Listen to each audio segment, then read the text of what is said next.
ওয়ালাইকুম। আশা করি সবাই ভালো আছেন আল্লাহর রহমতে এবং আপনার দোয়ায় আমিও ভালো আছি। আজকে যে টপিকটি নিয়ে আমি কথা বলব সেটি হলো জাপানে পার্ট টাইম জব। জাপানে পার্ট টাইম জব পাওয়া খুবই ইজি যদি কয়েকটি বিষয় আমার আগের থেকেই প্রস্তুতি থাকে। সেটি হলো প্রথমে আমাকে নিজেকে ভাষায় দক্ষ অর্জন করতে হবে। তাহলে পার্ট টাইম জব পাওয়া খুবই সহজ হয়ে যাবে। তো পার্ট টাইম জব কী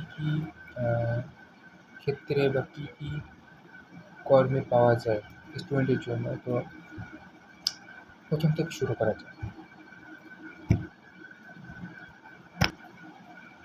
যে জাপানে আমরা যে বিষয়ে যাই তার মধ্যে পার্ট টাইম জব কোন বিষয়ে মানুষ বেশি করে সেটি হলো স্টুডেন্টরা সাধারণত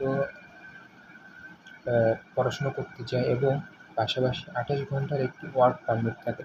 এই ২৮ ঘন্টার ওয়ার্ক পারমিটে তারা জব করে এবং সেই টাকা দিয়ে নিজের থাকা, খাওয়া এবং অন্যান্য যে খরচগুলো আছে সেগুলো পরিশোধ করে এবং ৪ বছর পড়াশুনো করার পরে তারা একটি কোম্পানিতে নিয়ে চাকরি নিয়ে থাকে। পার্ট টাইম জব বিভিন্ন স্টোরে আমরা পেতে পারি, যেমন হলো কনভেনশনাল স্টোর বা রেস্টুরেন্ট, লাইব্রেরি, অন্যান্য বিভিন্ন সুশি রেস্টুরেন্ট আছে, তারপরে রামেন রেস্টুরেন্ট ইত্যাদি জায়গায় আমরা পার্ট টাইম জব পেতে পারি। এই পার্ট টাইম জব এর ২টা শিফট হয়, একটা হলো ডে শিফট এবং নাইট শিফট। ডে শিফটের তুলনায় নাইট শিফটে বেশি পে করে থাকে, কারণ নাইট শিফটে খরচ একটু বেশি। তো ডে শিফটের এবং নাইট শিফটের কাজের পার্থক্য আমরা একটু পরে আলোচনা করব। তার আগে জানা যাক যে এই যে জবটা পেতে আমাদেরকে কী করতে হবে। প্রথমত একটা ওয়ার্ক পারমিট থাকতে হবে, তারপরে বিভিন্ন জায়গায় আমাদেরকে ইন্টারভিউ দিতে হয়। ইন্টারভিউ দিয়ে আমরা যদি নিজের ভাষা দক্ষতা এবং অন্যান্য যে বিষয়গুলো আছে সেগুলো যদি আমরা টিকতে পারি, তাহলে আমাদেরকে একটি কাজের সুযোগ দেয়। আর কাজের ক্ষেত্রে প্রতি মাসে যে আর্থিক যে পেমেন্টটা আছে সেটা তারা ব্যাংকে পরিশোধ করে। তো প্রথমে বলছি যে বিভিন্ন জায়গায় আমরা চাকরি নিতে পারি, যেমন কনভেনশনাল স্টোর।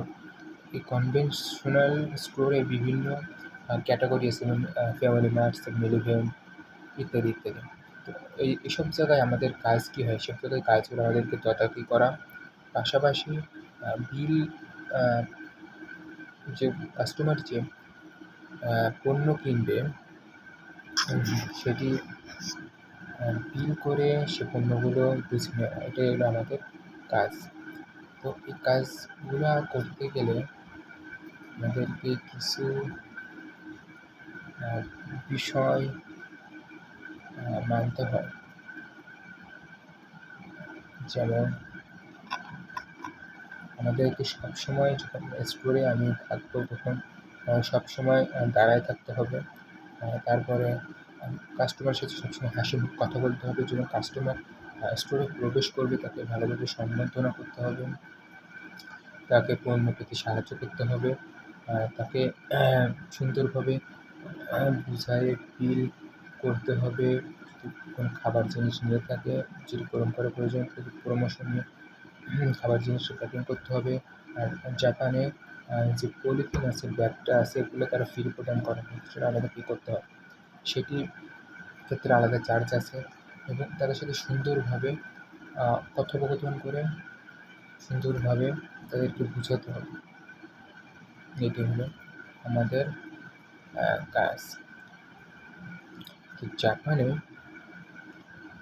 আরেকটি যে নাইট শিফট আছে এবং ডে শিফট, দুটো শিফট আছে এখানে। তো নাইট শিফটের কাজ হলো রাত্রে নিজের কার্যগুলি নিজে করা।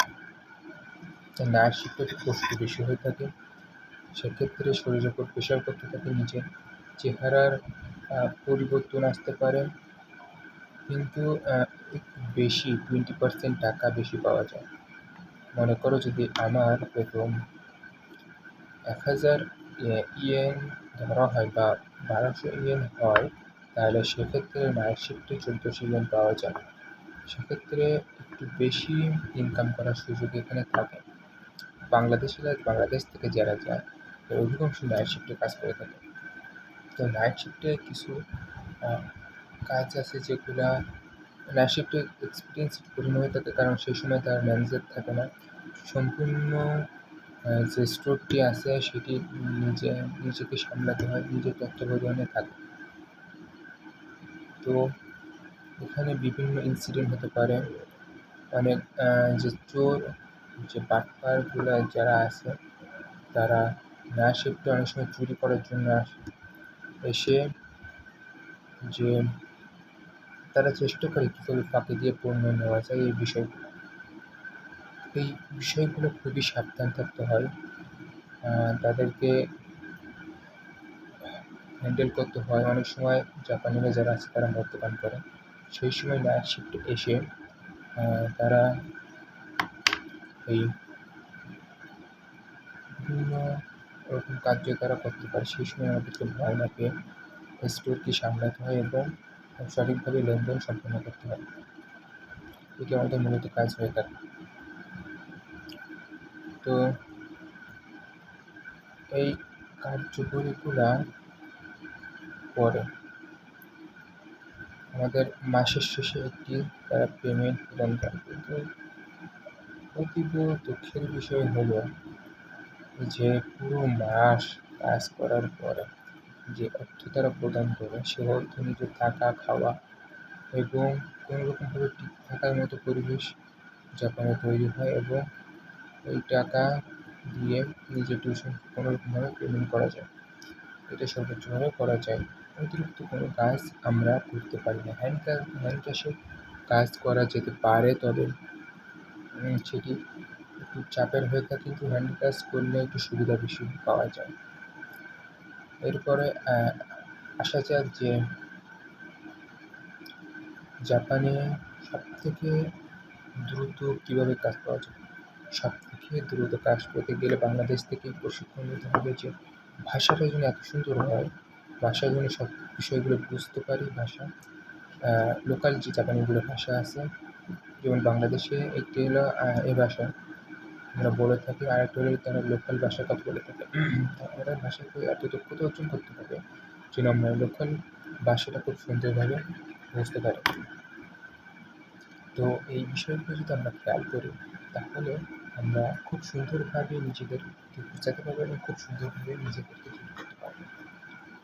এই বিষয়গুলো আমাদেরকে খুবই খেয়াল রাখতে হবে যে ভাষা যেন কোনো রকমভাবে খারাপ না হয়। অন্যদিকে আমাদের জবের যে এক্সপিরিয়েন্স, জবের যে কথোপকথন আছে, জবের যে কার্যগুলো আছে সেগুলো আমাদেরকে সম্পন্ন করতে হবে। এবং জাপানে যাওয়ার আগে নিজেদেরকে কনফিডেন্স সবথেকে বাড়াতে হবে। নিয়মিত কাজকর্ম করে নিজেকে দক্ষ হিসেবে গড়ে তুলতে হবে। আমি যেমনই হই না কেন, যদি কার্য সম্পন্ন করা যায়, যদি নিয়ম ফলো করা যায়, অবশ্যই আমি দক্ষ হয়ে উঠবো। তো এই কার্যগুলো করার পরে আমার যে দক্ষতাটা আসবে সেটি নিজের জাপানে কি কাজে লাগবে। এবং জাপানে যাওয়ার পরে আমাদেরকে সবসময় সাবধান থাকতে হবে যেন আমরা কোনো বেআইনি কাজে বা কারোর সাথে দুর্ব্যবহার না করে ফেলি।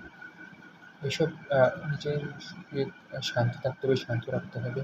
তাহলেই জাপানে দ্রুত খুবই কার্য সম্পন্ন করা যাবে। এবং জাপানে যাওয়ার পরে আমার প্রথম দিকে একটাই কাজ হওয়া উচিত, সেটি হলো ইন্টারভিউ, প্রচুর ইন্টারভিউ দেওয়া। জাপানে যাওয়ার পরে বিভিন্ন স্টোরে খোঁজা, তথ্য নেওয়া এবং ইন্টারভিউ দেওয়া। একটার পর একটা ইন্টারভিউ দিতেও থাকতে হবে। দিনে 4টে 5টা 17টা ইন্টারভিউ দিতে থাকতে হবে। তাহলে দেখা যাবে খুব দ্রুত ১৫ থেকে 10 থেকে 15 দিনের ভিতরে, তারও কম সময়ের ভিতরে হতে পারে, আমরা একটি ভালো মানের জব পেয়ে যাবো। আর যখন জাপানে আমরা যাই তখন কী হয় যে বিভিন্ন ল্যাঙ্গুয়েজ স্কুল, বিভিন্ন স্থানে পার্ট টাইম যারা শিক্ষার্থী ছিল তারা অন্য জায়গায় চলে যায়। তখন সেক্ষেত্রে আমরা ভালো একটি পার্ট টাইম কাজ পাওয়ার সুযোগ থেকে থাকে। আরেকটা সবথেকে বুদ্ধিমানের কাজ এটা হতে পারে যে আমি এমন জায়গায় ল্যাঙ্গুয়েজ স্কুলটা সিলেক্ট করতে পারি ভবিষ্যতে, যেখানে অটোমোবাইল নিয়ে পড়াশোনা করবো এমন স্থান। তাহলে কী হবে যে আমি একটা দোকানে 4 বছর একটানা কাজ করতে পারবো। টাকার এতটা প্রেশার থাকবে না এবং অপর একটি বিষয় হতে পারে যে একটা কাজ তো থাকবেই, ধরে থাকতে পারবো এবং অন্য বিভিন্ন জায়গায় গোপনে অন্য একটি সেকেন্ড জব আমরা করতে পারবো, সেটা থেকে যে কোনো টেনশন থাকবে না এবং আমাদের বাঙালিদের আমার ভিতরে বা অন্য সবার ভিতরে একটি প্রশ্ন থাকতে পারে যে আমি তো বাঙালি, আমি দেখতে অত সুন্দর না, আমি যাচ্ছি কাজ শেখার জন্য, সেখানে সৌন্দর্যের কোনো বিষয় নয়, আমি তো বাংলাদেশি। সো নিজের কনফিডেন্স রাখতে হবে, আমি যেমনই আমি খুব সুন্দর, আমি যেমনই আছি আমি খুব সুন্দর আছি, এই কনফিডেন্সটা থাকতে হবে। এই কনফিডেন্সটা বিভিন্ন ব্যক্তির মধ্যে দেখা যায়, যার ভিতরে কনফিডেন্সটা দেখা যায় তারা খুবই সফল হয়। সেজন্য আমাদেরকে সফলতার ক্ষেত্রে এই বিষয়টা মাথায় রাখতে হবে। ধন্যবাদ সবাইকে। সবাইকে আসসালামু আলাইকুম।